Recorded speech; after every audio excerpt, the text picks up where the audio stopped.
Hey guys, welcome back. Here are 10 more super quick tips and tricks for SunnySide, 10 things the game doesn't tell you and that are easy to miss.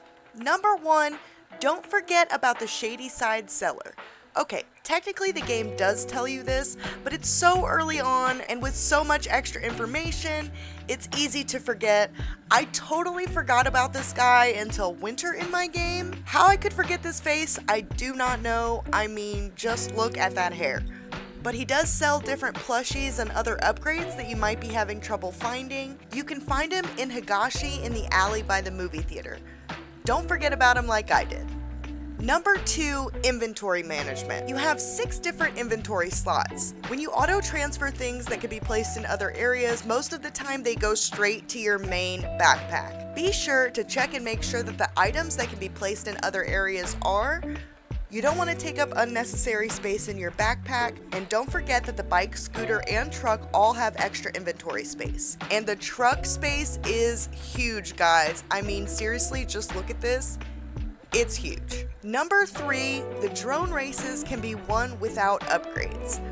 Just make sure that you're following all the checkpoints, the yellow circles here. It can be easy to get off track if you're not careful. And make sure that you hit all the speed up circles. It really makes a difference. I won this drone race with no upgrades at all, but keep in mind that Hero does sell the upgrades to make your drone faster, make it less obvious to animals, increase the range, and more. Now, just a quick note, the range upgrade does seem to be bugged at the moment.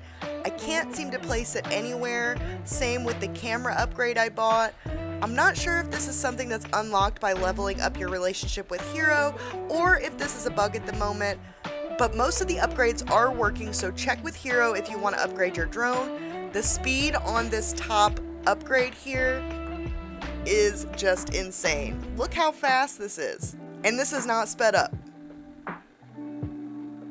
Number 4, you can stop on a dime when you're driving vehicles. This can be really useful if you're in a rush, as it cancels out the getting off animation. And not only does it save time, but this has saved me so many times from crashing. And I'm not exactly sure how to do this on mouse and keyboard, as I mainly play with controller, but if you hold left trigger and hit X at the same time, square on PlayStation, you'll stop on a dime. It can really be useful. Number 5, you can sit down anywhere.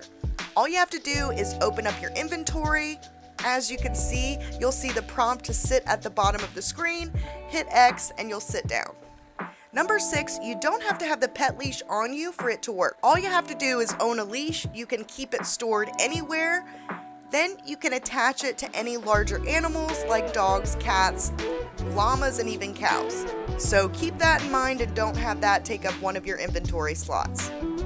Stick it in storage and you're good to go. Number 7, check the skill tree often for upgrades. As you progress, you'll unlock more blueprints with fill-up. For example, this gets you from a small hut house to a nice, roomy bungalow. Make sure you're looking in the right section when you're at fill-ups also. You can even uncheck this box to see what you still need to unlock other items. So keep that in mind, upgrade your skills, and check back with fill-up. Number 8, getting wool can be confusing. When you unlock the starter sheep, you find that they give you soft wool instead of just regular wool. Soft wool doesn't work for a lot of the early items, you just need the regular wool. In order to get it, you'll need to make sure you have the animals unlocked under the ranching in the skill tree. Different sheep have different types of wool, different types of chickens have different types of eggs, different cow, different milk, and so on. Once you unlock it in the skill tree, check with Gabe. His stock does rotate, so if you don't see it the next day, check back every few days. You should see them soon. Also, keep in mind there's no way to get rid of the animals once you buy them. I bought so many starter sheep, and now I have too many because I didn't realize that I would need way more regular wool than I would soft wool. Lucky for us, we have more than enough space to build, but just something to keep in mind. Also, side note, sheep do come sheared, and it takes about a week to be able to shear them yourself. Number 9, let's talk about how to get around a few minor bugs. We've already went over the rice cooker bug in a previous video. Let's talk about a few other ones. The fishing bug, for example, if you cast the line and you don't see this white arrow pointing down at the water, find a different spot because it won't work. Your lure will end up floating in the air somewhere. You need to make sure you see this white arrow, that way you know your lure is actually going into the water.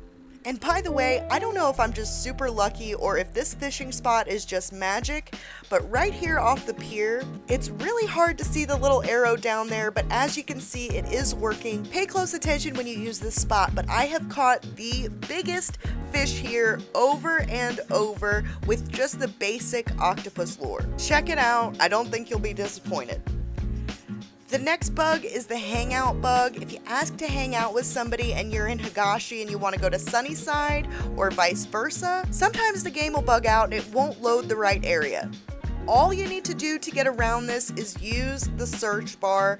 Make sure that the right area is selected first and then search for where you want to go. This works for me and fixes it every single time. The last minor bug I just want to touch on is that when you donate at the shrine, sometimes this will get stuck on screen. If you're on PC, all you have to do is hit the Windows button, line up your mouse with continue. When you click back on the screen, you should be able to continue now, no issues. Oh, and one more quick one. I'm not sure if this is a bug or not, but I could not level up my relationship with my dog or cat until I put food and water both inside and out. If your beds are inside, just to be safe, put food and water in the house and outside. Make sure you keep them all stocked and give your animals love at least once per day. You should start to see the relationship go up. Oh, and if they're blocking you in every morning, don't forget you can zoom in by pressing the trigger. Make sure you're looking at the door. You can get out easily. And finally, number 10, the cave quest is basically the main story. If you get through this, the credits will roll and that's the end. I'm unsure if you can keep playing after, as I have never reached this point in my own game, but I just wanted you guys to be aware that is the main story and that's where the game ends. There is so much to do in SunnySide, getting to know all the characters and the side stories. Definitely do not rush the cave quest. And that's all I've got for you today, guys. Let me know if this video helped you out. Like and subscribe so you don't miss out on the next one. Also, I'm a really small channel and it really helps me out. I really appreciate all of you. Thank you so much for being here, and I will see you in the next one.